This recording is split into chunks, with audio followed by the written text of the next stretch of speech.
یاد رکھیے اللہ کی مدد ہمیشہ ایسی نہیں ہوتی کہ آپ کے سامنے کھڑا بڑا سارا اگر پہاڑ ہے تو وہ آپ کے راستے سے ہٹا دیا جائے، بلکہ بعض اوقات اللہ کی مدد ایسی ہوتی ہے کہ پہاڑ وہیں اپنی جگہ پہ کھڑا ہوا ہے، پہاڑ کو نہیں ہٹایا جاتا، مگر آپ کو پہاڑ چڑھنے کی طاقت یا آپ کو پہاڑ چڑھنے کی ہمت دے دی جاتی ہے، یا وہ صبر عطا کر دیا جاتا ہے۔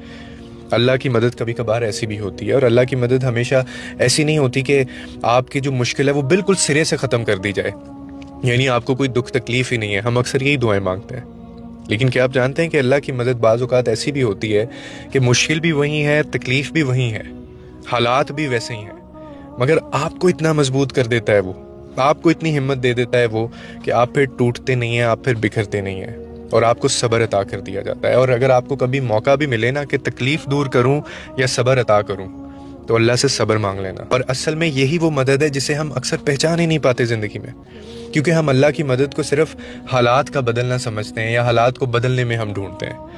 حالانکہ میں آپ کو ایک بات بتاؤں، اللہ اکثر بندے کو بدل دیتا ہے، حالات نہیں بدلتا۔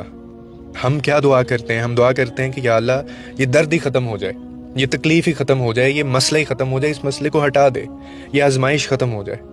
مگر اللہ کیا کہتا ہے؟ اللہ کس طرح سے ہماری زندگی ٹھیک کرتا ہے کہ میں تمہیں اتنا مضبوط کر دوں گا کہ یہ درد تمہیں توڑ نہیں پائے گا، یہ آزمائش تمہیں ہٹا نہیں سکے گی، یہ تمہیں گرا نہیں سکے گی، کیونکہ اگر ہر مشکل ختم ہو جائے تو انسان کمزور نہیں رہ جائے گا، اور اگر اللہ اپنے بندے کو کمزور کر دے تو یہ اس کے لیے ٹھیک نہیں ہے۔ وہ کیا؟ وہ آپ کو مضبوط دیکھنا چاہتا ہے۔ کیوں؟ کیونکہ اللہ جانتا ہے کہ کون سی آزمائش انسان کو توڑ دے گی، اور کون سی جو آزمائش ہے وہ آپ کو بنا دے گی یا آپ کو جینا سکھا دے گی۔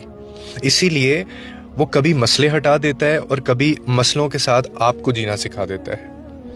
آپ کو صرف اس کی حکمت کو پہچاننا ہے۔ کوئی بات نہیں اگر مشکل ہے، حالات مشکل ہیں، کوئی بات نہیں، انہی حالات سے لڑنا سیکھیں۔